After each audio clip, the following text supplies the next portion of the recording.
Hello guys, welcome to Srivastava classes. मैं हूं आशीष श्रीवास्तव और आज हम पढ़ने वाले हैं बीए पॉलिटिकल साइंस ऑनर्स वाले बच्चों के लिए एक टॉपिक। तो वो जो टॉपिक हमने जिस बुक से रेडी किया है वो बुक है हमारी राजनीतिक सिद्धांत की समझ। तो बिना देरी के चलते अपने टॉपिक की ओर।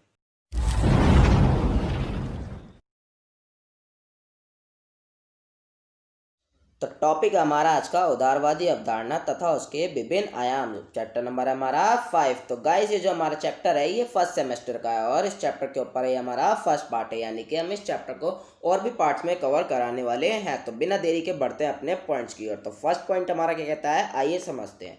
राज्य की प्रकृति और कार्य के विषय में जो अवधारणाएं पहले थी उनमें धीरे धीरे परिवर्तन हुआ। तो देखिए गाइस, राज्य मतलब क्या होता है, सरकार। तो सरकार के विषय में जो अवधारणाएं, जो बातें पहले थी, जो सोच पहले थी, वो बाद में क्या हो गई, धीरे धीरे बदल गई। मतलब उनमें धीरे धीरे परिवर्तन हो गया। क्या परिवर्तन होगा, आइए समझते हैं। तो सेकंड पॉइंट हमारा क्या कहता है, इस कारण राज्य को जहां पहले मानव निर्मित संस्था माना गया जिसका उद्देश्य व्यक्ति के स्वार्थों की पूर्ति था, वहां बाद में इसकी प्रकृति के विषय में यह विचार किया गया कि इसका उद्देश्य बहुजन हिताय की प्राप्ति है। देखिए गाइस, पहले इसके विषय में क्या बातें थी कि इसका जो उद्देश्य है, इसका जो टारगेट है, इसका जो मेन मकसद है वो क्या है, व्यक्ति की जो इच्छाएं होती हैं उसे पूरा करना, व्यक्ति के स्वार्थों को पूरा करना। बाद में क्या हो गई, लोगों में राज्य को लेके सोच कि राज्य की जो उद्देश्य है, जो टारगेट है या मेन जो हम कह सकते हैं काम है, वो क्या है, सभी लोगों के जो हित होते हैं, सभी लोगों की भलाई के लिए काम करना राज्य का मेन काम है। तो बाद में ये कैसी सोच बन गई राज्य को लेकर। अब बढ़ते हैं अपने नेक्स्ट पॉइंट की ओर। नेक्स्ट पॉइंट हमारा क्या कहता है, आइए समझते हैं।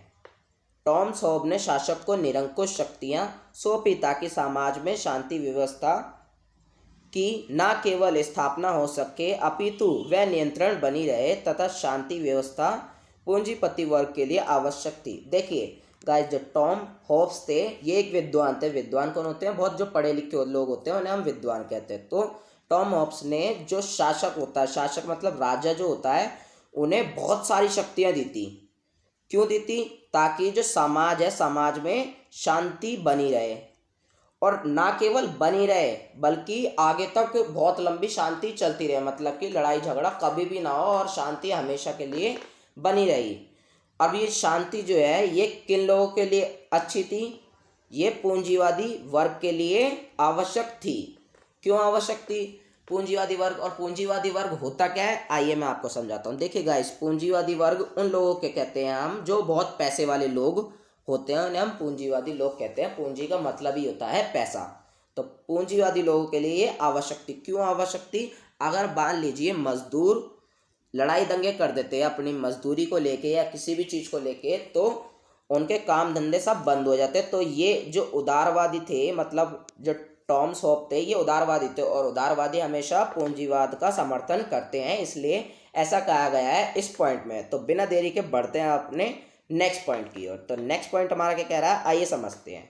जॉन लॉक ने तो यह तक कह डाला था कि, गाइस यहाँ पे यहाँ कह कर लेना, ये क्या हो गया गलती से, कि कह डाला था कि जो शासक के व्यक्ति की संपत्ति की रक्षा नहीं कर सकता उसके विरुद्ध विद्रोह करना चाहिए। देखिए जॉन लॉक ये भी एक विद्वान थे। उन्होंने क्या कहा था कि जो शासक मतलब जो राजा या जो सरकार व्यक्ति की संपत्ति जो होती है, व्यक्ति की संपत्ति क्या होती है, व्यक्ति के जो पैसे होते हैं, अगर उसकी रक्षा नहीं कर सकता तो उसके खिलाफ क्या कर देना चाहिए, विद्रोह कर देना चाहिए, उसके खिलाफ लड़ाई कर देना चाहिए और उस सरकार को हटा देना चाहिए। ऐसा कहा था जॉन लॉक ने। तो बढ़ते हैं अपने नेक्स्ट पॉइंट की ओर। नेक्स्ट पॉइंट हमारा क्या कहता है, आइए समझने की कोशिश करते हैं। दूसरे शब्दों में राजनीतिक उदारवाद का आरंभ सभी लोगों के हितों की पूर्ति से संबंधित नहीं था अपितु संपन्न वर्ग के हित की पूर्ति से ही ओतप्रोत था। तो देखिए गाइस, ये राजनीतिक उदारवाद क्या होता है, अगर आपको ये डीप में समझना है तो प्लीज़ आप नीचे हमने डिस्क्रिप्शन में लिंक दिया, उस लिंक पे क्लिक करके आप हमारी राजनीतिक उदारवाद वाली वीडियो देख सकते हैं और आप वहाँ पे बहुत अच्छे से राजनीतिक उदारवाद समझ सकते हैं। और अगर आपको ये थोड़ा सा भी नहीं पता तो मैं आपको समझा देता हूँ। राजनीतिक उदारवाद एक ऐसी राजनीति का नाम है जिसमें ये लोग सरकार को अच्छा मानते हैं। किन लोगों के लिए? जो पैसे वाले लोग हैं उन लोगों के लिए क्या कहते हैं? सरकार अच्छी है, सरकार होनी चाहिए, सरकार को ये कानून बनाने चाहिए और ऐसे ऐसे बनाने चाहिए। तो पढ़ते अपना पॉइंट क्या कहना चाह रहा है। तो राजनीतिक जो उदारवाद है उसकी जो शुरुआत हुई थी, मतलब जब ये सोच ऐसी आई थी, इस राजनीति जब आई थी, तो इसमें क्या हुआ था, ये सभी लोगों के फायदे की बात नहीं करती थी, बल्कि सिर्फ और सिर्फ पैसे वाले लोगों के लिए, मतलब संपन्न लोग जो होते हैं उन पैसे वाले लोगों के लिए ही फायदे की बात करती थी ऐसी राजनीति, उदारवादी राजनीति। तो अब बढ़ते हैं अपने नेक्स्ट पॉइंट की ओर। नेक्स्ट पॉइंट हमारा क्या कहना चाह रहा है, आइए समझते हैं। उदारवाद के माध्यम से इस बात का प्रतिपादन हुआ कि एक व्यक्ति दूसरे व्यक्ति की स्वतंत्रता पर हस्तक्षेप ना करे। देखिए, उदारवादी राजनीति से एक और बात निकल के आई। क्या बात निकल के आई? कि एक व्यक्ति दूसरे व्यक्ति की स्वतंत्रता जो होती है उसको नुकसान ना पहुंचाए, उसका हनन बिल्कुल भी ना करे। तो बढ़ते हैं अपने नेक्स्ट पॉइंट की ओर। नेक्स्ट पॉइंट हमारा क्या कहना चाह रहा है, आइए समझते हैं। इसके साथ ही राज्य को भी व्यक्ति की स्वतंत्रता पर हस्तक्षेप करने का अधिकार नहीं है, क्योंकि व्यक्ति अपने विकास के लिए जो निर्णय ले सकता है वह किसी दूसरे के द्वारा नहीं ले जा सकते। देखिए, और क्या बात बोली गई थी, राजनीतिक जो उदारवादी थी उनमें एक और बात बोली गई थी कि व्यक्ति जो है, व्यक्ति की जो स्वतंत्रता है उसमें राज्य को भी हस्तक्षेप नहीं करना चाहिए। राज्य को मतलब सरकार को भी हाथ बीच में नहीं अड़ाना चाहिए, अड़ंगड़ा नहीं डालना चाहिए, क्योंकि व्यक्ति जो है वो अपनी भलाई के लिए, अपने विकास करने के लिए अपना बहुत अच्छे से सोच सकता है, और ऐसे सोच सकता है कि उससे अच्छा कोई नहीं सोच सकता उसकी भलाई के लिए। तो यही हमारा पॉइंट समझाना चाह रहा था। अब बढ़ते हैं अपने नेक्स्ट पॉइंट की ओर। नेक्स्ट पॉइंट हमारा क्या कह रहा है, आइए समझते हैं। इन सभी बातों के कारण एक नवीन विचारधारा का जन्म हुआ जिसे यथेच्छारितावाद अथवा नकारात्मक व्यक्तिवाद के नाम से जाना जाता है। तो गाइस, ये जो सभी हमने बातें पढ़ी कि स्वतंत्रता का हनन नहीं होना चाहिए, किसी भी व्यक्ति का राज्य को हस्तक्षेप नहीं करना चाहिए, तो इन सभी बातों से एक नई विचारधारा का जन्म हुआ। विचारधारा मतलब सोच का जन्म हुआ। वो सोच कौन सी थी? यथेच्छारितावाद कह सकते हैं हम, या नकारात्मक व्यक्तिवाद कह सकते हैं। तो क्या होती है यथेच्छारितावाद या नकारात्मक व्यक्तिवाद, आइए समझते हैं। तो नेक्स्ट पॉइंट पे चलते हैं। नेक्स्ट पॉइंट हमारा क्या कहता है, नकारात्मक व्यक्तिवाद में व्यक्ति की स्वतंत्रता को प्रधानता तथा राज्य को गौण स्थिति प्रदान की थी। देखिए, जो नकारात्मक ये व्यक्तिवाद था इसमें ये व्यक्ति है और ये राज्य है। राज्य यानी कि सरकार है। तो व्यक्ति को बहुत ऊंचा स्थान दे देता है इन लोगों ने, मतलब कि व्यक्ति ही सब कुछ है ऐसा कह देता, और राज्य को बहुत नीचा स्थान दे देते हैं इन लोगों ने कि राज्य जो है इसका बहुत ही कम हाथ होना चाहिए समाज के अंदर। तो बढ़ते हैं अपने नेक्स्ट पॉइंट की ओर। नेक्स्ट पॉइंट हमारा क्या कहना चाह रहा है, आइए समझते हैं। तो गाइस देखिए, ये गलती से हमारा ये ऊपर वाला पॉइंट ही टाइप हो गया, तो प्लीज़ आप इसे रिमूव कर लीजिएगा या आप इसे इग्नोर कर दीजिएगा। अब बढ़ते हैं अपनी नेक्स्ट स्लाइड पे। नेक्स्ट स्लाइड पे हमारा नेक्स्ट पॉइंट होगा। तो नेक्स्ट पॉइंट हमारा क्या कहता है, इस नकारात्मक व्यक्तिवाद ने समाज में विषमता की मात्रा इतनी बढ़ा दी कि आर्थिक दृष्टि से कमजोर अर्थात श्रमिक वर्ग में विरोध एवं असंतोष की अग्नि सुलगने लगी। देखिए, जो नकारात्मक व्यक्तिवाद था उसने क्या करा था, जो व्यक्ति था व्यक्ति को तो बहुत ऊंचा स्थान दे देता और राज्य को मतलब सरकार को बहुत नीचा स्थान दे देता है। इस चीज़ से क्या हुआ, समाज में बहुत विषमता हो गई। विषमता मतलब ऊंच नीच हो गई। ऊंच नीच कैसे, अमीर और अमीर होते चले गए, गरीब और गरीब होते चले गए। तो इस चीज़ से जो गरीब लोग थे, जो श्रमिक लोग थे, उन लोगों में धीरे धीरे असंतोष मतलब कि विद्रोह करने की भावना सुलगने लगी, मतलब उनमें लड़ाई करने की भावना सुलगने लगी कि ये तो हमारे साथ बहुत गलत हो रहा है। तो बिना देरी के बढ़ते हैं अपने नेक्स्ट पॉइंट की ओर। नेक्स्ट पॉइंट हमारा क्या कहना चाह रहा है, आइए समझते हैं। उदारवाद के चतुर विद्वान ने इसके दुष्परिणामों को देखकर इसमें सुधार करने का आह्वान किया। देखिए, जो उदारवादी राजनीति थी उसके जो विद्वान थे, मतलब उस सोच को या उस राजनीति को जो चलाने वाले विद्वान थे, वो उन लोगों ने क्या करा, इसके जो दुष्परिणाम थे मतलब इसकी कमियों को देखता हुआ इनमें सुधार करा। क्या सुधार करा, आइए समझते हैं। सुधार करने की कोशिश करी। क्या सुधार करने की कोशिश करी, आइए समझते हैं। क्योंकि समाज में अमीर गरीब के मध्य बढ़ते अंतराल को यदि कम नहीं किया गया तो स्वयं उदारवादी राजनीति खतरे में पड़ जाएगी। देखिए वो जो विद्वान थे, चतुर विद्वान जो थे उदारवादी राजनीति में, उन्होंने क्या करा कि समाज में जो अमीर गरीब का जो बढ़ता जा रहा था, मतलब अमीर और अमीर हो रहे थे और गरीब हो रहे थे, तो ऐसे में उन्हें ये समझ में आ गया था कि जो उदारवादी राजनीति है वो खतरे में पड़ सकती है बहुत जल्दी। क्यों? क्योंकि जो श्रमिक लोग हैं वो विद्रोह कर देंगे, लड़ाई दंगे कर देंगे, और इनकी संख्या बहुत ज़्यादा थी देश में गरीब लोगों की। तो बिना देरी के बढ़ते हैं अपने नेक्स्ट पॉइंट की ओर। नेक्स्ट पॉइंट या नेक्स्ट टॉपिक हमारा है नकारात्मक उदारवाद। क्या है नकारात्मक उदारवाद? आइए समझने की कोशिश करते हैं। तो इसका फर्स्ट पॉइंट हमारा क्या कहता है, आइए समझते हैं। नकारात्मक उदारवाद के प्रातिनिधिक चिंतन हर्बर्ट स्पेशनर का मत है कि राज्य का अस्तित्व केवल इसलिए है क्योंकि अपराध का अस्तित्व है, और इसलिए इसका प्रमुख कार्य रक्षा करना और प्रतिबंध लगाना है, ना कि शोषण और विस्तार करना।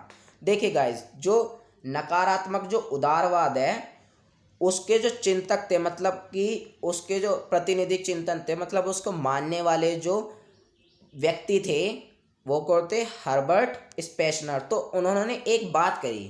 उन्होंने क्या बात की? वो उन्होंने ये कहा कि राज्य जो है वो इसलिए ही है क्योंकि देश में क्या है, ये समाज में क्या है, अपराध है, इसलिए ही राज्य है। अगर अपराध नहीं होंगे तो राज्य भी नहीं होगा। उन्होंने ऐसी बात कही। इसलिए वो क्या कहते हैं, राज्य जो है उसका प्रमुख काम क्या है कि लोगों की रक्षा करना और प्रतिबंध लगाना। किस चीज पे?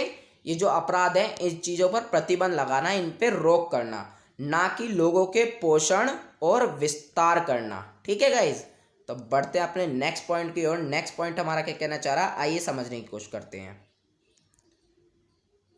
स्पेशर राज्य द्वारा की जाने वाली सार्वजनिक भलाई का समर्थन भी नहीं करते थे। वे मानते थे कि यदि राज्य एक बीमार व्यक्ति का इलाज करवाता है तो वह प्राकृतिक नियमों के विरुद्ध है, क्योंकि मानव समाज में भी सर्वोत्तम को ही जीवित रहने का अधिकार है। देखिए गाइज, यहाँ पे स्पेशनर ने एक और बात कही थी। ये इन बातों के थ्रू हमें क्या समझाना चाह रहे हैं कि उदारवादी जो राजनीति होती है, या हम कह सकते हैं जो हमने अभी ऊपर पढ़ा था, क्या पढ़ा था, नकारात्मक जो उदारवाद पढ़ा था, ये समझाने की कोशिश कर रहे हैं। तो क्या नकारात्मक उदारवाद में हमने एक बात तो पढ़ ली कि जो स्पेशनर थे वो राज्य को ये कहते थे कि राज्य सिर्फ इसलिए है क्योंकि जो अपराध हैं उनको रोकने के लिए ही राज्य बनाए, ना कि व्यक्ति के विकास करने के लिए राज्य बनाए। तो इसे ये एक और बात समझाना चाह रहे हैं, और इन्हीं बातों के थ्रू ये हमें ये समझाना चाह रहे हैं कि नकारात्मक उदारवाद होता क्या है।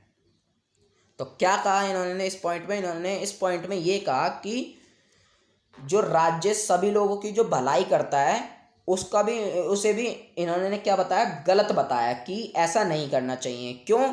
क्योंकि यदि राज्य जो है, मतलब जो सरकार है, वो किसी बीमार व्यक्ति की क्या करती है, इलाज करवाती है, तो ये गलत है। क्यों गलत है? क्योंकि ये प्राकृतिक नियमों के खिलाफ है। प्राकृतिक नियम में ऐसा कहा गया है कि जो मानव है, जो स्ट्रोंग होगा या जो शक्तिशाली होगा वही जीवित रहेगा, जो कमज़ोर होगा वो मर जाएगा। तो प्राकृतिक नियम है ये। तो इसलिए इन्होंने इस बात को देते हुए ये बात गलत बताई है कि राज्य को, सरकार को सबकी भलाई नहीं करनी चाहिए और बीमार व्यक्ति की जो वो है इलाज नहीं कराना चाहिए। तो बिना देरी के बढ़ते हैं अपने नेक्स्ट पॉइंट की ओर। नेक्स्ट पॉइंट हमारा क्या कहना चाह रहा है, आइए समझते हैं। स्पेशर के अनुसार समाज में कमज़ोर वर्ग के लोगों को रहने का अधिकार नहीं है, अन्यथा वह समाज के अन्य लोगों पर भार हो जाते हैं तथा समाज को अनावश्यक रूप से उनके पालन पोषण का भार सहना पड़ता है, जो किसी भी तरह न्यायसंगत नहीं है। देखिए यहाँ पे स्पेशनर एक और बात कहते हैं, जो कमज़ोर लोग होते हैं उन्हें समाज में रहने का अधिकार ही नहीं है।